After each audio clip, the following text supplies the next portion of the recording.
Okay. Though not essentially connected with our business as missionaries, we think it's suitable to mention that our work, considered by the Malagasy government of great importance, was completed under the direction of Mr. Cameron about a fortnight ago, namely opening a connection between the river Cube and a large lake at Ampask, intended to be a reservoir for turning some water mills now constructing. And on that occasion, the senior judge delivered the message from the sovereign to the people who had been employed in the work and who were then collected to the number of probably not less than 20,000. Besides thanking the people for their labours, the judge pointedly and strongly expressed the opinion of the good done to the country by the whites, and the vast importance of Taratasi, the scriptures, as the means of perpetuating knowledge from one generation to another, for want of which they had lost much that their forefathers were acquainted with.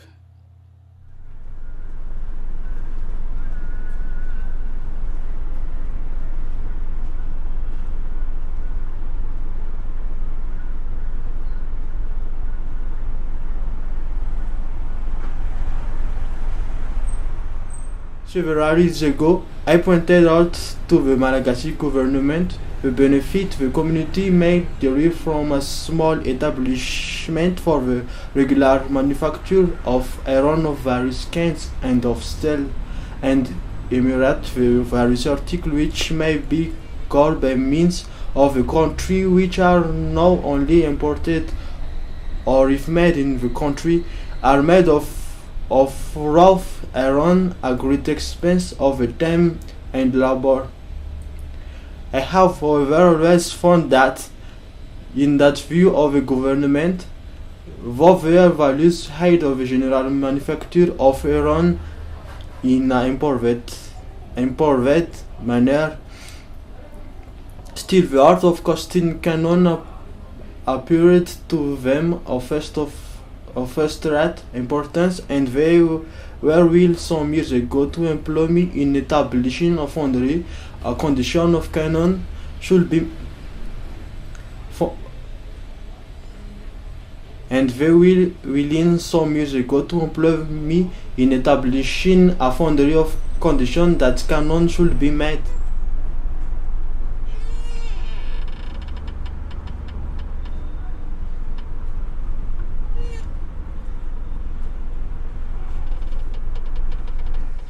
but feeling, both individually and as connected with the society, unwilling to engage in it. Cast iron pots for cooking appears to be the chief article that might be sold extensively among the people.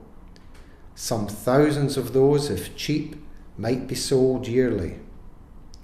The manufacturers, begun in Madagascar, would be forwarded considerably by cast iron boilers, cylinders, grates, furnace doors, retorts, etc., etc. And mill work generally could be done in half the time by having suitable iron for different purposes. Were the government merely to request me as a tradesman to build for them a furnace of a certain construction, or to make a blowing or a boring machine of a certain power, I should feel less difficulty in the matter. But as the proposal includes the making of cannon, I have judged it best to acquaint you with the case.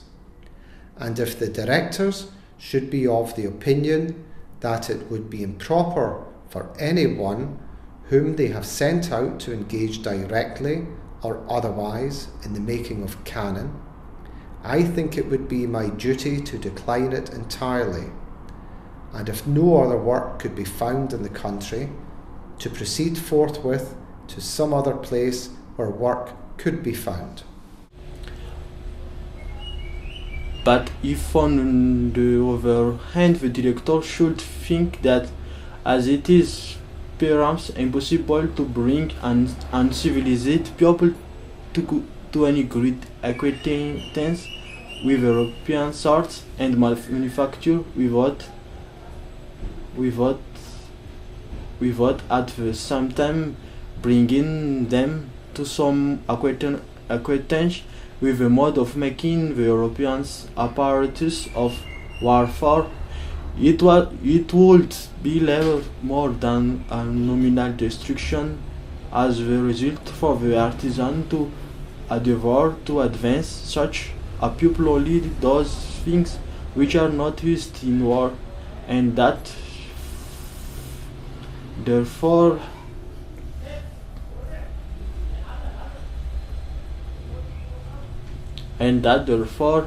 it would not be improper to make an opportunity of introduction the general works, even though a particular branch should constitute a part of it.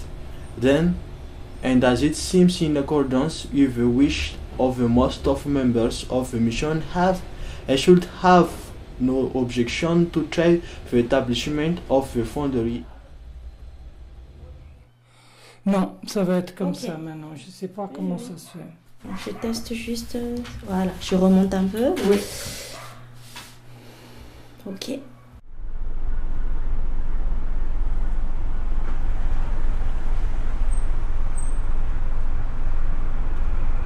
You Europeans may follow the customs of your ancestors, for if there be a knowledge of the arts and sciences that will be useful to my country, teach that, for it is good. And I also inform you Europeans, whilst you are in my country amongst yourselves, be not afraid, for I do not change the customs of your ancestors, nor your own customs, for you have conducted yourselves well in my country. Although I say so, whosoever transgress the laws of my country shall be considered guilty, and it is not this island only that has its laws, but every country. And I tell you plainly that I am neither ashamed nor afraid of following the customs of my ancestors. And with respect to living worship, whether on Sunday or any other day of baptism and society, my people are forbidden to do that. God is not the God of only one, but of all, for all nations have a different word for God, and all follow the customs of their ancestors. No one whatever was the origin of the congregations and prayer meetings, except us Europeans, English, residing here in your country. We were the origin of them.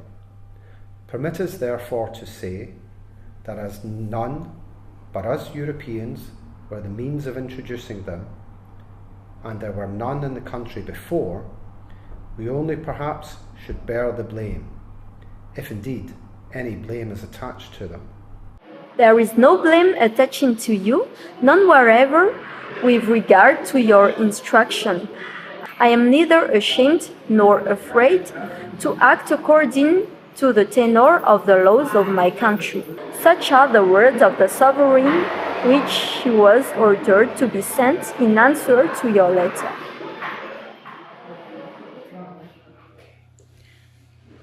They came again in a week or two in the name of the Queen.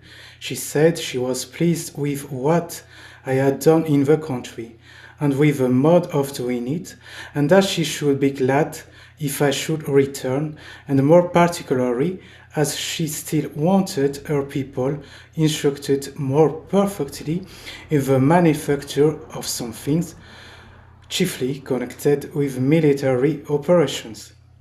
This gave me an opportunity of asking them particularly to inform the Queen of the views respecting the obstacles that had been put in the way of religious instructions. She replied that God belonged to or was possessed by all, and that whoever taught in the country must not alter the customs of her I forefathers. replied to this by saying that I did not think that the God of the Bible equally belonged to or was possessed by all men. And here my discussion with the officers terminated, for I did not think it quite safe to carry on anything like a dispute with the Queen through her officers. After my arrival in the capital on the 3rd, I was told that there were on the eastern side of the town, near Efalia Rivo, 16 of the Christians in bonds waiting for their trial. They were those who had been hiding themselves from their persecutors for nearly 2 years, but who, about some months ago, made up their minds to run away and flee to Mauritius. But alas, after they had proceeded safely within 3 or 4 days' journey to Tamatave, they were caught, bound, and brought back to the capital to be tried. The Queen had ordered them to be put to death publicly this afternoon. Between 3 and 4 o'clock, as Monsignors Griffith and Campbell were standing together on the balcony of Mr. Griffith's house, they saw a number of people coming along the road, and they discovered the 9 Christians carried Kate naked, each being tied under a pole, and the bearers stood for a little time opposite Mr. Griffith's house. Mr. Griffith, being unable to bear the sight, withdrew into his house together with his son, shedding tears and heavy heart.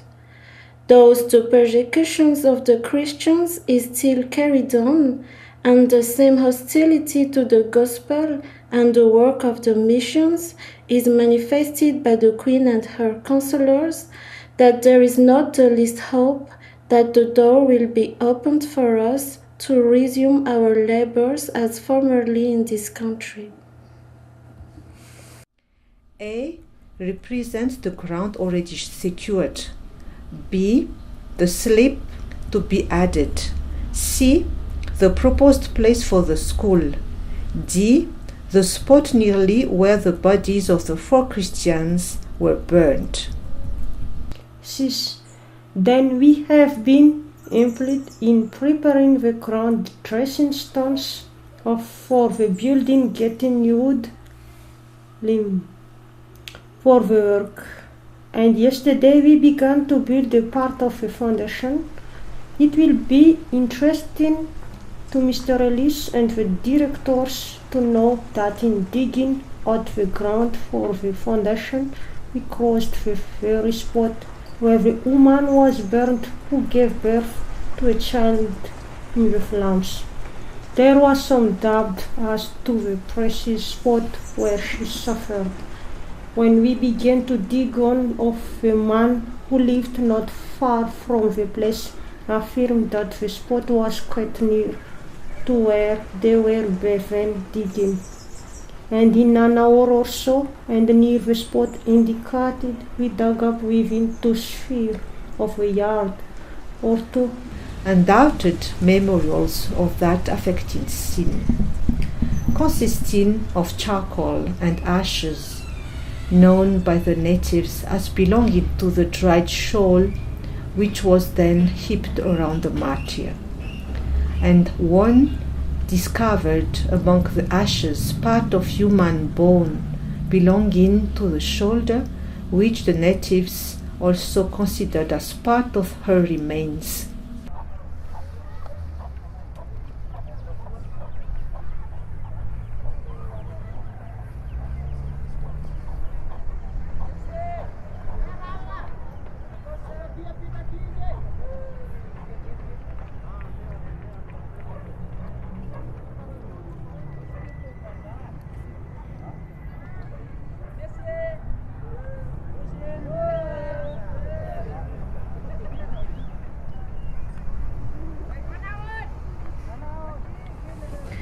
In answer to your inquiries, as to our not being allowed to erect a stone building in the city proper, it is somewhat fortunate that this site, where we are not allowed to use stone, is the only one of the four where it could not be obtained on the spot. The custom of using wood only in the city is a most foolish one. It is closely connected with the old idolatry. Only 4 or 5 weeks since a very extensive fire broke out, at no great distance from the palace and the chief residence, by which 40 to 50 houses were destroyed, including the temporary chapel at this very site.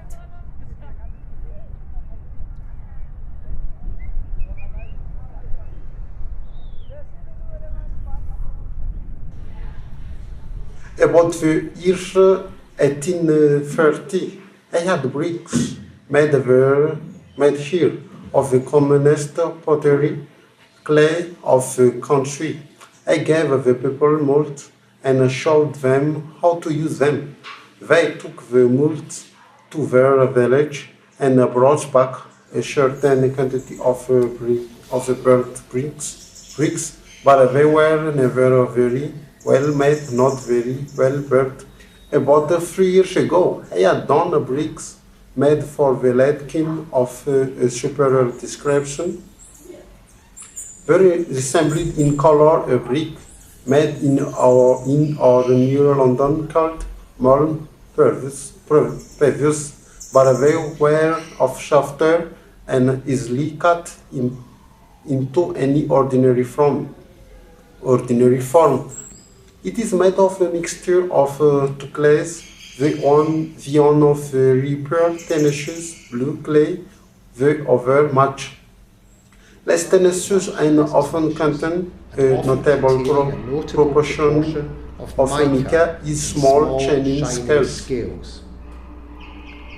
Before leaving London in 1826, I observed one day on a mantelpiece in a room of the old mission house a small case containing 2 or 3 small bottles of acids, apparently not used for any purpose. I requested permission to take it with me to Madagascar, where it possibly might be found useful. I soon got possession of the acids and brought them with me to Madagascar. Soon after this, Radama died, and it is also well known that Radama's successor, soon after she came to the throne, abolished Radama's treaty with the British government for the suppression of the slave trade from Madagascar, and sent away the British agent under circumstances dictated by her heathenism priesthood. But it is not so well known that immediately after this she called a meeting of all the missionaries, when she inquired of them whether they could not teach her people something else besides reading, writing, and arithmetic. They replied that reading, writing, and arithmetic were but the rudiments of education, and they mentioned, among other things, the ancient languages, mathematics, etc., etc., as not yet introduced to her kingdom. This was carried to Beacon, and he replied by again thanking them for what they had as well done, but she did not see the use of her people learning language which were not spoken. She then inquired whether there were not any who could teach her people to make a support of material found in her country. The late Mr. Griffiths turned to me and asked whether I could not reply to that question. I told them to tell the Queen that I would endeavour to give them an answer in a week. The subject of soap making was all but new to me, but again with the aid of the acids, and after many experiments with different native plants, I found that the ashes of a certain vegetable contained a very large proportion of a good carbonate of potash. The vegetable was collected, dried, burnt, etc., etc., and at the time appointed, I took up to the meeting, I think, 2 bars of soap, which I assured them were made of materials found in Madagascar. This greatly pleased the native officers, and the Queen became softened in her bearing towards us. There is still room in Madagascar for a missionary engineer. If such a man should possess missionary spirit and have sufficient practical knowledge to keep him from important mistake in discussion on contacting the matter with which may from time to time be forged before, and if moreover should delight in sin and adding a nation regime step by step from the superstition of heathenism toward civilization and an intelligent Christianity, he may have a rich reward